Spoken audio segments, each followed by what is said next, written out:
नमस्कार मंडळी. आमच्या हिंदू संस्कृती आणि स्त्री या चॅनलवर मी आपणा सर्वांचं पुन्हा एकदा मनापासून स्वागत करते. तर आजचा आपला व्हिडिओ आपण बघणार आहोत पितृपक्ष यावरती.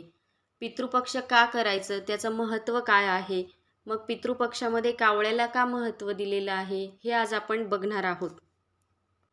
भारतीय संस्कृतीमध्ये एक वाक्य आपण नेहमी म्हणतो की मातृदेवो भव पितृदेवो भव. म्हणजेच काय, तर माता पिता हे देवतुल्य असतात. आई वडील आणि पूर्वजांच्या ऋणांशिवाय आपलं आयुष्य कधीच पूर्ण होत नाही.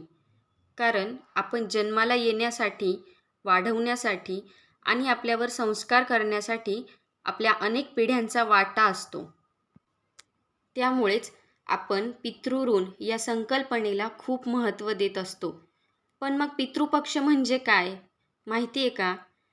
तर हा शब्द आपण ऐकला की आपल्या मनात लगेच येतं की श्राद्ध, तर्पण, पिंडदान. पण खरं तर पितृपक्ष हा धार्मिक विधी नाही, तर एक कृतज्ञता म्हणून साजरा केला जातो. एक सणच आहे हा.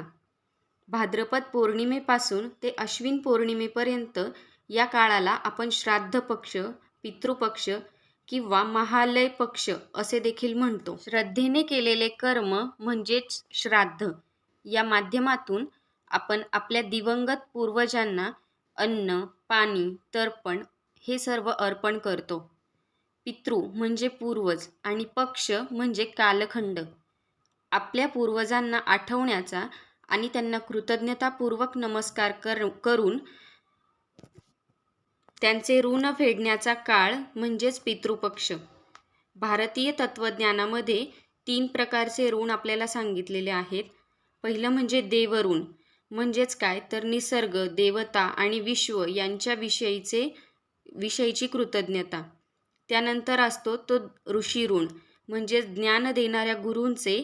आणि पितृऋण म्हणजेच जन्मदात्या आणि संगोपन करणाऱ्या आई वडील यांचे ऋण. आणि हे पितृऋण फेडणे हे प्रत्येक मनुष्याचं कर्तव्य आहे. पण आजच्या या आपल्या कलियुगातील समाजाला ही एक अंधश्रद्धा वाटते. पण खरं तर या सर्वांच्या मागे मानसशास्त्र आणि विज्ञान दडलेलं आहे. आपल्या पूर्वजांचं स्मरण करणं, त्यांच्या आठवणी जिवंत ठेवणं, यामुळे आपल्यामध्ये नम्रता, कृतज्ञता आणि दानशीलता वाढते. आजच्या काळात आपण आपल्या विश्वात रमलेलो आहोत. पण वर्षातील किमान या काळात आपण त्यांचं स्मरण केलं तर पिढ्यानपिढ्या आपल्याला संस्कार मिळतात. हीच या पितृपक्षाची खरी बाजू आहे. पितृपक्ष हा मृतात्म्यांच्या शांतीसाठी असला तरी त्यामध्ये भीती नाही, तर श्रद्धा आणि कृतज्ञता आहे. कारण ज्याप्रमाणे आपण एखादे झाड मुळांशी घट्ट होऊन उंच वाढते, त्याचप्रमाणे पूर्वजांच्या स्मरणाने आपण आपल्या मुळांशी जोडलेलो राहतो. आपले पूर्वज म्हणजे तो वृक्ष आहे आणि त्याला पाणी घातलं की वंशवृद्धी होत असते. म्हणून आपण खरं तर श्राद्ध घालत असतो. आज आपण बघतो की सर्वजण खूप बिझी आहेत, स्वतःच्याच आयुष्यामध्ये रमलेले आहेत. स्वतःच्या आईवडिलांना द्यायला देखील आपल्याकडे वेळ नसतो. तेव्हा आजी आजोबा तर खूपच लांबची गोष्ट राहिली. पण हा पितृपक्ष आपल्याला सांगतो की थोडा वेळ काढ आणि तुझ्या मुळाशी जोडला जा. पितृपक्ष हा काळ आपल्याला जाणीव करून देतो की तू एकटा नाहीस. तू जे काही आहेस त्यामागे अनेक पिढ्यांचे कष्ट तुला घडवण्यासाठी आहेत. हा कृतज्ञतेचा क्षण आहे, त्यांचे ऋण फेडण्याची संधी आहे. कारण कित्येक वेळा आपण बघतो की घरात सर्व काही सुखसुविधा असतात, पैसा पाणी खूप सर्व प्रमाणात असते, पण घरामध्ये समाधान नसतं. कुटुंबामध्ये वादविवाद, अडथळे येतात. तेव्हा ज्योतिषशास्त्र आपल्याला सांगते की हे पितृदोषांमुळे होतं. मग हा पितृदोष म्हणजे काय माहिती आहे का आपल्याला? तर पूर्वजांच्या आत्म्यांना जे अपेक्षित श्राद्ध, तर्पण आहे ते न करणे किंवा त्यांची आठवण न काढणे. आणि ते जेव्हा आपण त्यांची आठवण काढत नाही तेव्हा ते असमाधानी राहतात आणि त्याचे परिणाम आपल्याला जीवनात होत असतात. आजच्या या आधुनिक जगात प्रत्येकजण तणावात आहे. नोकरी, पैसा, संपत्ती, स्पर्धा, कुटुंब या सर्वांमध्ये गुरफटलेला आहे आणि स्वतःलाच हरवून बसलेला आहे. पण पितृपक्षात आपण शांत बसून जेव्हा पितरांचे स्मरण करून कृतज्ञतापूर्वक त्यांना नमस्कार करतो, त्यांच्या आठवणी जागवतो, त्यांच्यासाठी प्रार्थना करतो, तेव्हा आपल्या स्वतःच्या मनाला देखील मानसिक शांती मिळते आणि बरोबरच पितरांना देखील शांती मिळते आणि हा पितृदोष नाहीसा होतो. पण मग पितृपक्षामध्ये कावळ्यालाच का महत्त्व आहे हे माहिती आहे का? इतर वेळी तर आपण देवांना, गाईला, कुत्र्याला नैवेद्य दाखवतो. पण मग पितृपक्षामध्ये आधी कावळ्याला नैवेद्य का? तर इतर वेळी जवळपास असणारा कावकाव करणारा आणि कर्कश ओरडणारा कावळा आपल्याला अगदी नको असतो. पण पितृपंधरवडा लागला की आपण स्वतःहून त्याला कावकाव करून बोलावून घेतो. असं का बरं?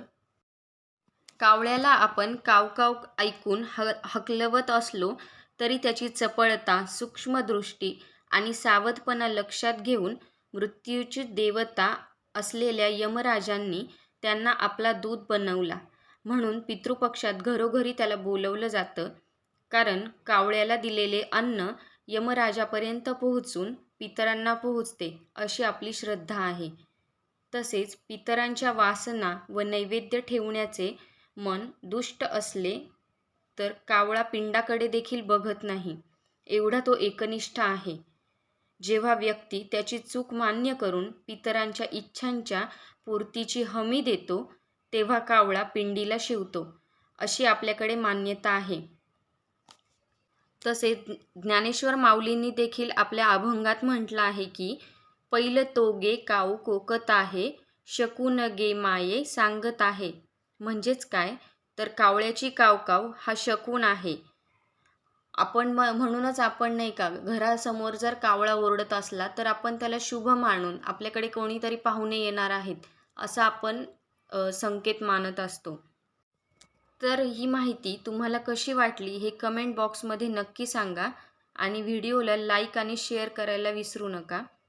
आणि हिंदू संस्कृती आणि स्त्री या चॅनलला अजूनही सबस्क्राईब केलं नसेल तर पटकन सबस्क्राईब करा आणि बाजूलाच बेल आयकॉन आहे त्यावरती देखील क्लिक करा, म्हणजे नवीन व्हिडिओ अपलोड झाला की लगेच तुम्हाला नोटिफिकेशन मिळत जाईल. धन्यवाद.